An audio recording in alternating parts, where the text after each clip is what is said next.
Next is from Kyle Barnett, and somebody says, does Tony Khan have more in common with Dixie Carter than WCW? Hey guys, I've been a fan of your show for years and appreciate all the work you guys do. Anyways, my question is for both Disco and Konnan. Many compare AEW to WCW, but folks forget WCW is on top of wrestling for almost 2 years, from 96 to 98. Anyways, I don't see AEW being so much like WCW, but instead AEW and Tony Khan especially reminds me of the Dixie Carter more so.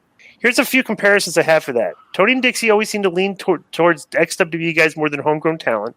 Both got the chance to get into wrestling from their family's money without any experience in pro wrestling. Both Tony and Dixie are very easily influenced for choices. AEW and TNA both have had a chaotic locker room with a lack of serious unity. Both companies, instead of focusing on themselves, instead try to just bash WWE and try to compete with the giant. Finally, both companies seemingly end up giving away pay-per-view events away on free TV, trying to boost TV numbers up. Since both you guys have been involved with WCW and TNA Impact, do you think AEW is more in common with WCW when it comes to faults and mismanagement, or is AEW like TNA, and especially is Tony Khan more like Dixie than compared to Bischoff and Russo? I would definitely not agree. They both come from no experience in the business. Tony and Dixie, they are very similar in that aspect. They have no experience. Tony was a hardcore fan, though, and Dixie wasn't. So what? That's not experience in the business, Joe. No, it's not experience. That's as much experience that's trying to sit there and say the fans that are sitting in the stands have as much experience as the business performers in the ring. It's like no. No, but at least Joe, I'm gonna kazoo you for that comment. Yeah. Tony has an experience as a fan, is what you said. Which Dixie didn't. Please. I'm just saying that's the difference between the two. How do you know she didn't watch wrestling? Just from what I've read and stuff. I mean, if she watched wrestling, she has as much experience as Tony did. You know, I don't know. You should kazoo him for that, though. Tony has experience as a fan. Okay, let me just say this to this guy: if you were an owner, you wouldn't push ex-WWE guys as the stars. I mean, sometimes at the detriment at homegrown talent, which takes longer to harvest and cultivate. The other one, he said something about, they got their money from their parents or whatever. Who cares about the origins of the money? If it's self-made, if it's family, how does it make a difference?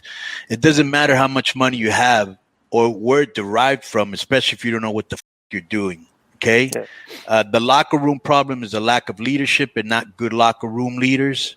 And he tried to compare all three of these people. I wouldn't compare him to any of the three because they're three different situations, personalities, and visions.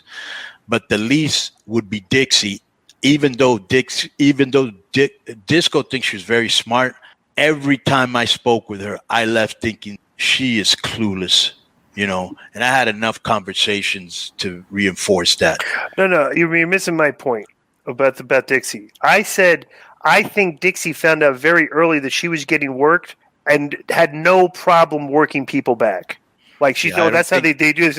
I don't think clueless was a word. From an honesty perspective. Right. Like I don't think she was like she saw people being dishonest with her, so she would be dishonest with other people. That I could understand. Right? Yeah, I would agree with that. She probably is that how this works? Well, I'll just start. Right. Everybody else like right. Yeah. Right. So that's how that level. Right? But maybe for knowledge wise, no, she wasn't. But she realized she was getting worked pretty quickly because these guys aren't very subtle about it. That was a problem. Yo, what up? This is Konnan, and I host Keeping It 100, my co-host, Disco Inferno, unfortunately. Well, I'd say you're my co-host. Listen, every Thursday here on Spreaker, we talk pro wrestling, sports, movies, music, TV, pop culture, and some politics. It's everything the rest of the pro wrestling podcasts are not. Tune in to hear myself, the superior one, educate and inform. Tune in to hear me bury Disco. That's very disrespectful. Join us every Thursday on Spreaker and keep it 100. Boom!